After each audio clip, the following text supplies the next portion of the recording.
मोहित, यमुनानगर, हरियाणा। इनका सवाल है कि हमारे यहाँ आसपास में काफ़ी पीर मजार है। ये पीर मजार तो मुस्लिम होते हैं, ये बाकी लोग उनको क्यों भगवान मानते हैं? और ये भगवान मानने वाले लोगों में, भक्तों में ज़्यादातर हिंदू होते हैं, ऐसा क्यों होता है? ये स्थिति केवल हरियाणा में है ऐसा नहीं है, ये स्थिति पूरे भारत में है, महाराष्ट्र में भी। भारत में हिंदू लोगों में, यानी जिनको हम हिंदू कह सकते हैं, हिंदू कल्चर कहिए, इसमें 33 करोड़ भगवानों का प्रावधान है। तो ये लोग किसी को भी भगवान बना देते हैं, भगवान का दर्जा दे देते हैं। यानी मुस्लिमों में जितनी भी मस्जिदें हैं वो तो प्रार्थना स्थल है, लेकिन जो मजार होती है वो प्रार्थना स्थल नहीं होता है। मुस्लिमों में उसके बारे में आत्मीयता होती है, प्रतिष्ठा होती है, लेकिन उसको भगवान का दर्जा कभी दिया नहीं जाता है। लेकिन हमारे यहाँ जो दरगाह है, जिसको हम मजार कहते हैं,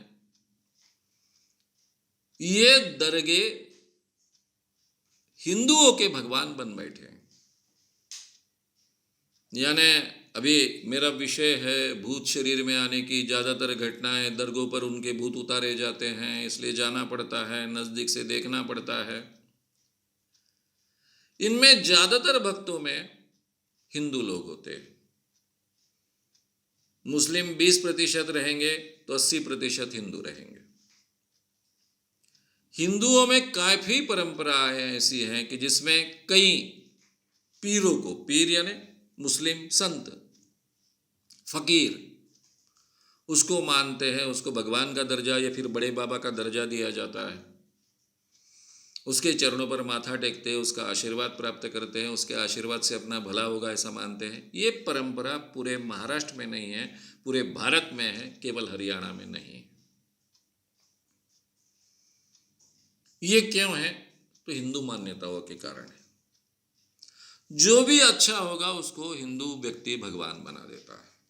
33 करोड़ है, उसमें 1-2 करोड़ और एडिशन हुए तो क्या बिगड़ता है? इसलिए कई मुस्लिम दरगे लोगों का श्रद्धा स्थान बन चुका है। कई मुस्लिम फकीर हिंदू लोगों का श्रद्धा स्थान है। ये फैक्ट है। ये अच्छी बात है, बुरी बात है। अंधविश्वास इसमें से पनपता ही है, ये बुरी बात है। ये अंधविश्वास का एक हिस्सा है, ये बुरी बात है। लेकिन हिंदू मुस्लिम ऐसा कोई भेद नहीं बचता है। मुस्लिम पीर भी हिंदुओं के पीर होते हैं, भगवान होते हैं, या फिर बाबा होते हैं, साधु होते हैं। तो इस कारण हिंदू मुस्लिम में भाईचारा एस्टेब्लिश होने में उसकी मदद होती है। दरगाह की पूजा करने के लिए या फिर उपासना करने के लिए या फिर वहाँ पर मन्नत मांगने के लिए या फिर उनका आशीर्वाद प्राप्त करने के लिए हिंदू बड़े पैमाने पर जाते हैं। तो हिंदू मुस्लिम वहाँ साथ में आते हैं। इस कारण समाज में एक अलग वातावरण खड़ा होता है और परंपरा से कई सैकड़ों सालों से एक वातावरण खड़ा हो रहा है।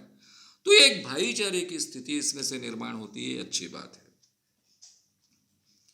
अब अंधविश्वास दूर करना आवश्यक है। लोगों ने पीर को भी नहीं मानना चाहिए, मजार को भी नहीं मानना चाहिए और किसी बाबा को भी नहीं मानना चाहिए। ये भी हमको सिखाना पड़ेगा और ये हम सिखाते हैं, सिखाने की कोशिश कम से कम करते हैं। लोग उसमें से कितना सीखते हैं, कितना नहीं सीखते, ये उन पर डिपेंड होता है। मैं आपको मेरा एक अनुभव बताऊं। जब भी कोई मजार पर यानी दरगाह में गड़बड़ी होती है और उसके खिलाफ हम खड़े होते हैं, तो कभी भी पूरा का पूरा मुस्लिम समुदाय उसके सुरक्षा में दौड़ता नहीं, वे भी उसको स्वीकारने के लिए तैयार होते हैं। क्योंकि ये जो दरगाह होते हैं उनको इतनी प्रतिष्ठा मुस्लिमों में नहीं है, उससे ज़्यादा प्रतिष्ठा तो हिंदुओं में है, ये भी फैक्ट है। इसलिए दोनों समुदायों का हमको प्रबोधन करना पड़ेगा इससे बाहर आने के लिए। लेकिन उसके पीछे का साइकोलॉजिकल कारण मैंने आपको बता दिया है कि आम हिंदू व्यक्ति जो अपने आप को हिंदू कल्चर का हिस्सा मानता है, वो कहीं भी भगवान को देखता है, कहीं भी भगवान को ढूंढता है। वो बुद्ध को भी भगवान बना देता है, महावीर को भी भगवान बना देता है, किसी दरगाह को भी भगवान बना देता है और किसी पीर को भी साधु बना देता है। ये उसकी मानसिकता है।